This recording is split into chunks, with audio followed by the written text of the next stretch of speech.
Hi అండి. మనం వయసుకు తగ్గట్టు ఎంత హుందాగా ఉందాము అనుకున్నప్పటికీ కూడానండి, కొన్ని విషయాల్లో మనకి తెలియకుండానే చిన్న పిల్లలం అయిపోతాం కదండీ! నాకు మీషో నుండి వచ్చిన పార్సెల్‌ని ఓపెన్ చేయగానే నా మొహం అలా ఆనందంతో వెలిగిపోయింది.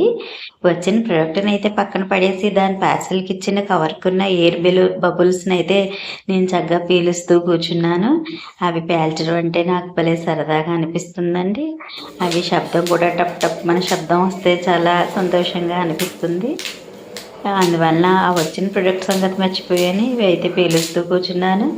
కవర్‌ను కూడా 2 రోజులు దాచిపెట్టండి. అటు ఇటు తిరుగుతున్నప్పుడు కూడా ఎక్కడైనా పేల్చింది ఒక్క బబుల్ అయినా ఉండిపోయిందా అని వెతికి మరీ పేలుస్తూ ఉంటానండి. నాకలా చాలా సరదాగా అనిపిస్తుంది అవి పేల్చడం అంటే.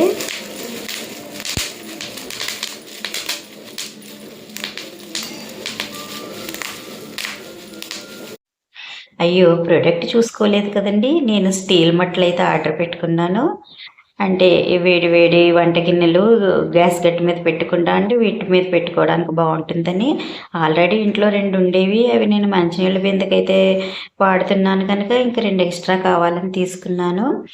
అయితే ఇవి చాలా స్ట్రాంగ్‌గా బావున్నాయండి ఇంట్లో ఉన్న వాటికంటే. అయితే ఇంక వీటిల్ని మంచినీళ్ళ బిందె కిందకి మార్చేసి అవేమో వేడి వంట పాత్రలు పెట్టుకోవడానికి ఉపయోగిస్తాను అనేసి అనుకుంటున్నాను. వీటి కాస్ట్ వచ్చేసి నాకు జత రూ. 131 పడిందండి. కానీ స్ట్రాంగ్‌గా అసలు చాలా బాగున్నాయండి.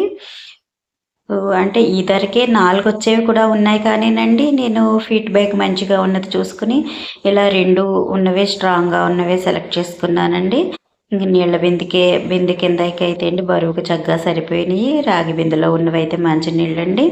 ఆ ప్లాస్టిక్ బకెట్‌లో ఉన్నవైతే మునిసిపల్ వాటరు. వాటిని కూరగాయలు శుభ్రం చేసుకునేందుకు, బియ్యం కడుక్కునేందుకు అది ఉపయోగించుకుంటాను. మా వాటర్‌లో ఫ్లోరైడ్ శుద్ధి కూడా ఎక్కువగా ఉంటుందండి. స్టీల్ బిందెలు ఇట్టేకి అన్నం పడిపోతున్నాయని ఇంక పంచాయతీ వాటర్ పట్టుకునేందుకైతే నేను ఇంక అలా ప్లాస్టిక్ బకెట్టే ఉపయోగిస్తున్నాను మరి.